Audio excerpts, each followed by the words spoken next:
IEEE Transactions on Haptics has a new podcast format that is designed to keep you informed about topics in haptics while you're on the go by providing a brief summary of the articles in each issue. This podcast gives an overview of the 10 articles found in the 2013 April through June issue.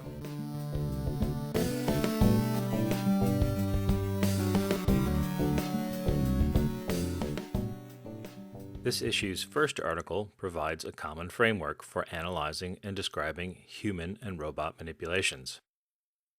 Its title is A Handcentric Classification of Human and Robot Dexterous Manipulation by Bullock et al. The goal of this research is to provide a clear descriptive vocabulary and classification system that is useful for describing a wide range of robotic and human manipulation tasks. The authors first discuss how dexterous manipulation has been described in past work, and then present a hand-centric manipulation taxonomy that classifies manipulation behavior according to the nature of contact with external objects and the object motion imparted by the hand. They also demonstrate how the taxonomy can be used to identify and classify a manipulation strategy, evaluate the capabilities of a robot or prosthetic hand, inform the design of everyday objects, and analyze activities of daily living. The main contribution of this work is a hand-centric manipulation taxonomy that can be used to analyze and describe robotic and human manipulation tasks.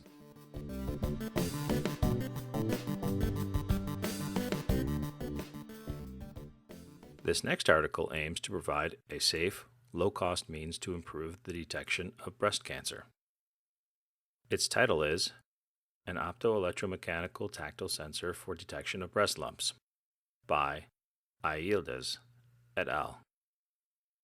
The goal of this research is to develop a low-cost personal tactile imaging system to guide non-invasive detection of breast tumors for clinicians or in-home use.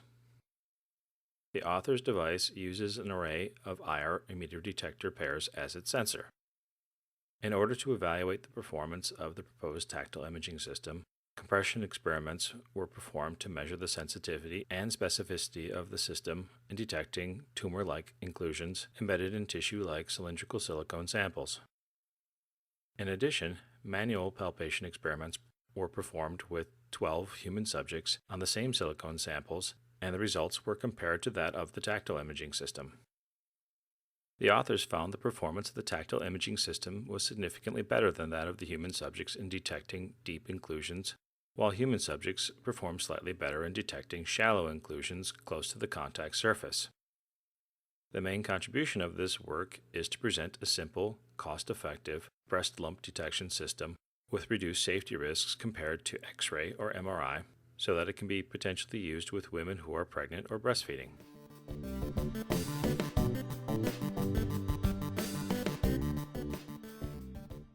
This next article presents a new form of tactile feedback for robot-assisted, minimally invasive surgery. Its title is Characterization and Psychophysical Studies of an Airjet Lump Display by Gwilliam et al. The goal of this research is to develop and characterize an Airjet tactile display and evaluate users' perceptual performance with this device. The Airjet can change the hardness and size of the lump displayed respectively by modulating its pressure and size of the orifice through which the Airjet impinges on the finger pad. The authors first quantified the peak output pressures and pressure profile distributions as a function of the device control parameters, air pressure, and orifice size.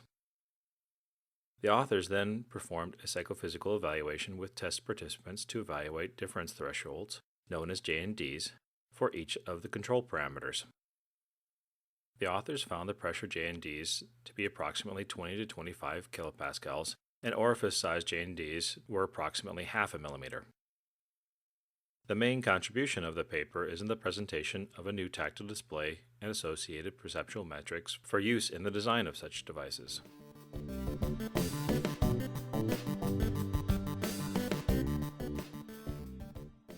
This next article presents a new haptic rendering algorithm for efficiently rendering force and torque feedback. Its title is Configuration-Based Optimization for 6 Degree of Freedom Haptic Rendering for Fine Manipulation by Wang et al. The goal of this research is to introduce an efficient, constraint-based 6 Degree of Freedom haptic rendering method for fine manipulation in narrow spaces. The authors represent an object using a sphere tree, which allows faster detection of multiple contacts and collisions among objects than polygonal meshes.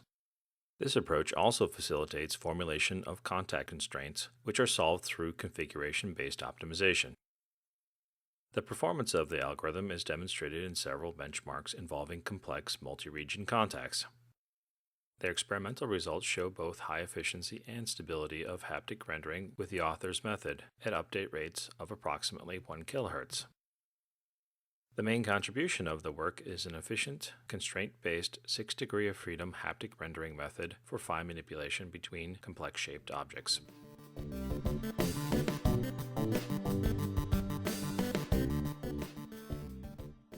This next article aims to improve the understanding of texture perception. Its title is Discrimination of Real and Virtual Surfaces with Sinusoidal and Triangular Gratings Using the Fingertip and Stylus by Kosis et al. The goal of this paper is to determine whether virtual textured surfaces can be used to study texture perception by comparing amplitude discrimination between real and virtual surfaces. The author's approach was to determine how well people can discriminate between two real textures using a bare finger and stylus based on the texture's roughness amplitude, and then reproduce the experiment using virtual textures in place of real textures. The study uses one-dimensional triangular and sinusoidal textures. The authors found that humans are incredibly sensitive to small differences in the amplitude of textures, especially when using a stylus to feel a real texture. They found that although humans were not as sensitive to virtual textures, their results still suggest value in conducting a range of studies using virtual textures that could not be conducted using real textures. The main contribution of this work is the addition of empirical data on directly comparing real and virtual texture perception, along with recommendations to consider when working with virtual textures.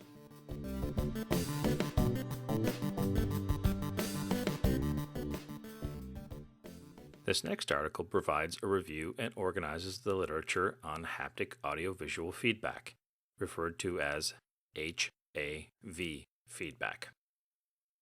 Its title is Enhancing Audiovisual Feedback with Haptic Feedback, a Survey on HAV by Daniero et al.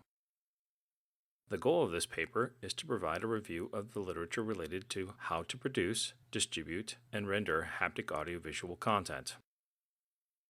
This paper presents the state-of-the-art haptic audiovisual systems and details the main challenges of this emerging field. The main contribution of this paper is to take the three main challenges of HAV, which are how to produce, distribute, and render haptic audiovisual content, and organize these challenges into a workflow and detail the state-of-the-art for each of them.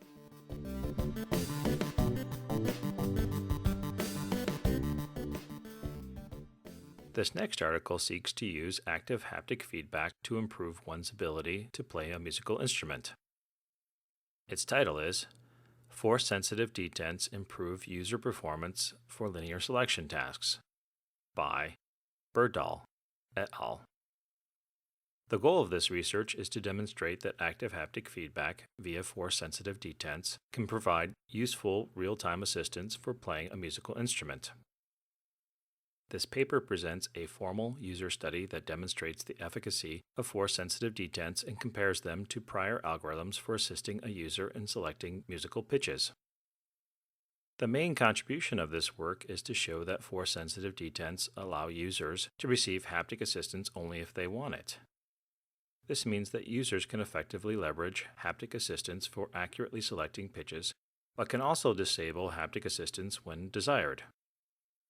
The authors also suggest that force-sensitive detents could improve the control of haptic visual interfaces, such as graphical user interfaces for navigating virtual desktops and windows.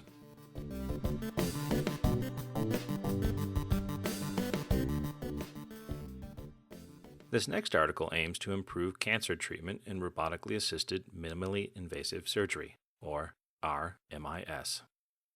Its title is Integration of Force Reflection with Tactile Sensing for Minimally Invasive Robotics Assisted Tumor Localization by Teleoperation and Patel.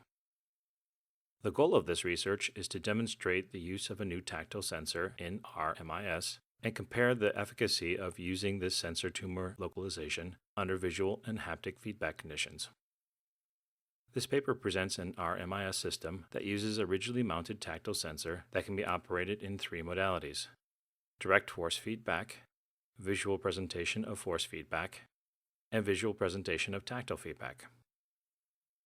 Several experiments were conducted by human subjects to locate artificial tumors embedded in ex vivo bovine livers, using the author's RMIS system to quantitatively explore the effect of force and visual feedback from the tactile sensor on tumor localization. The significance of this work is to show that using their tactile sensing in a force-controlled environment reduces applied forces by over 50%, while increasing tumor detection accuracy by up to 50%, compared to the case of using visual feedback of their tactile sensor data alone.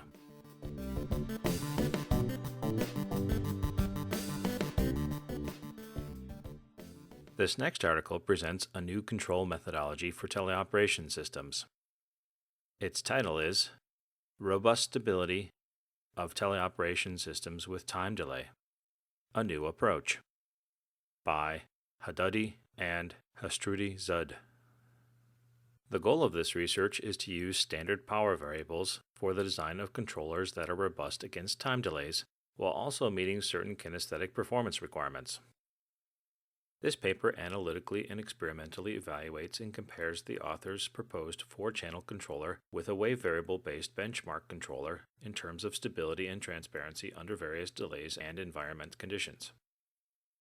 2 benefits of the author's proposed approach over wave variable-based methods are the direct exchange of measured position signals and incorporation of kinesthetic performance measures.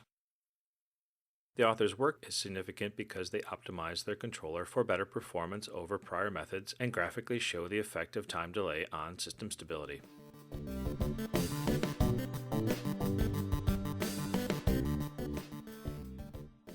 The last article of the issue investigates user performance while varying the quality of haptic feedback in teleoperation. Its title is The Impact of Haptic Feedback Quality on the Performance of Teleoperated Assembly Tasks, by Wildenbeest et al. The goal of this research is to understand how the quality of haptic feedback affects human-in-the-loop task performance. This paper presents a human factors experiment that investigates how subjects performed a bolt and wrench task that is divided into 4 subtasks under 4 levels of haptic feedback. The provided feedback ranged from no haptic feedback to full haptic feedback. The authors found that performance and control effort only marginally improved beyond simple, low-frequency haptic feedback, and they suggest that for substantial task performance improvements, the teleoperator may need to be assisted by virtual information such as virtual fixtures or shared control to perform his task. The significance of this work lies in the structured assessment of the teleoperation tasks by defining and analyzing fundamental subtasks.